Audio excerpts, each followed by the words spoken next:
Welcome to Mammoth Cave National Park in Kentucky, home to the world's longest known cave system. How big? More than 426 miles of passages have been mapped, and scientists think there could be another 1,000 miles still hidden down there. Today, I'm going underground into one of America's most fascinating national parks, a place of science, history, and mystery, and that includes gunpowder, fish with no eyes, a hospital, and an underground concert hall.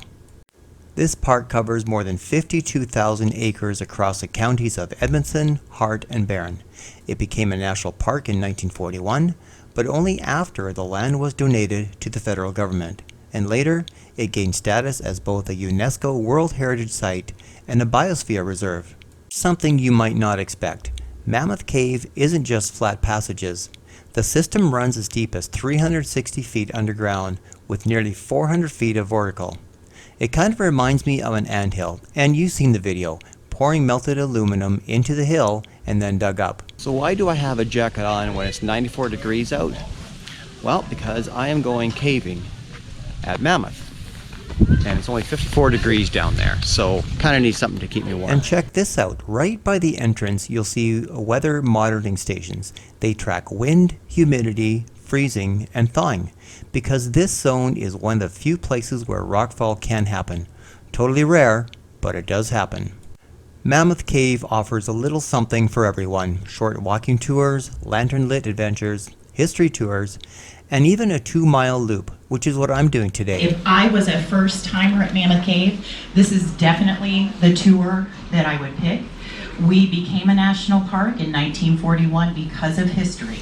How humans have utilized this cave for thousands of years. So you picked a great tour. You need to be in decent shape. There are lots of stairs, steep paths, and tight squeezes like the Fat Man's Misery and Tall Man's Misery. And yes, those names are a perfect description. But here's the mind blower. As massive as this is already, explorers think the full system might stretch out over 1,200 miles. And it's not finished yet. Underground rivers are still carving new passages right now.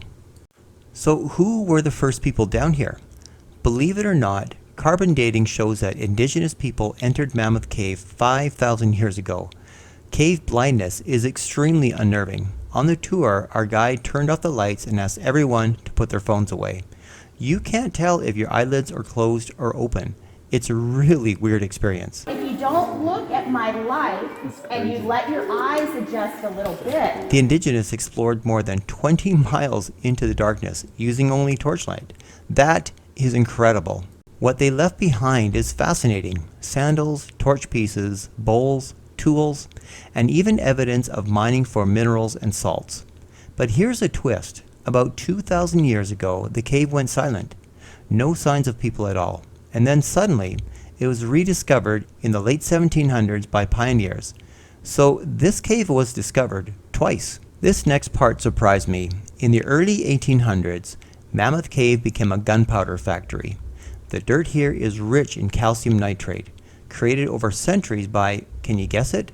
Bat poop. Workers, many of them enslaved, mined the dirt, dumped it into vats, and ran water through it. They built a whole system of pipes from hollowed out poplar logs.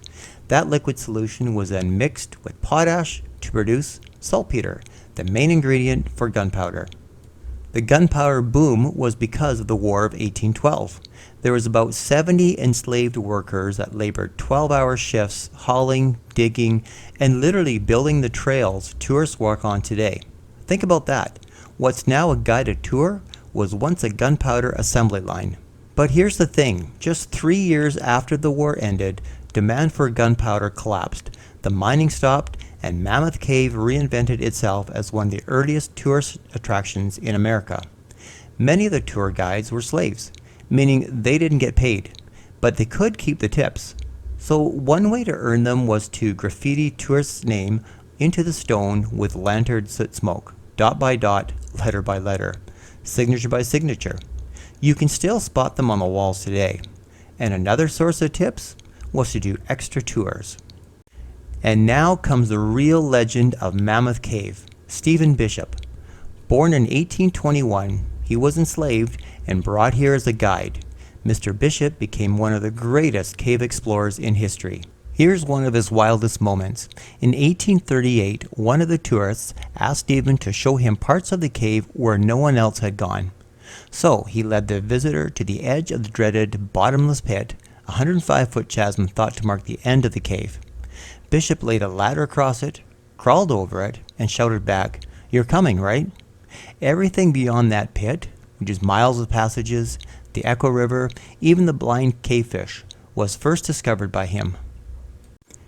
He gave name to features like Fat Man's Misery and Tall Man's Misery, and guided visitors from around the world, and even learned multiple languages from tourists. He was freed in 1856, but tragically he died just a year later at 36, likely of tuberculosis. And here's the eerie part. At one point, Mammoth Cave actually housed a TB hospital because people thought the cave's air could cure it. Well, spoiler, it didn't. This tour didn't go to the hospital ruins, which is just past this point here at Giant's Coffin. Instead, we went behind Giant's Coffin and then down here to the Tall and Fat Man's Misery on the way to the concert hall. So you can see there's a lot still left to explore here. I'm just going to pause here a bit and show you some more footage about the Tall and Fat Man's Misery sections. They really are unique features and can't be described without showing the video for context.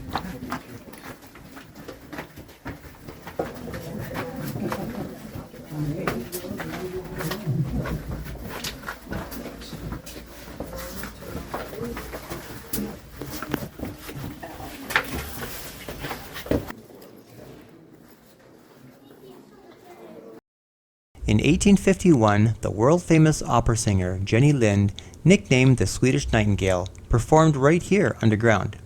You could just imagine the acoustics.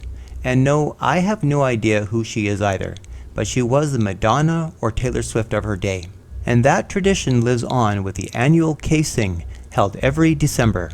Just be aware that the way out from here is a series of never-ending stairs. And then we're going to go down pretty deep in the cave. It really is a great adventure, but if we're going to go down 300 plus feet, we gotta come back up, right?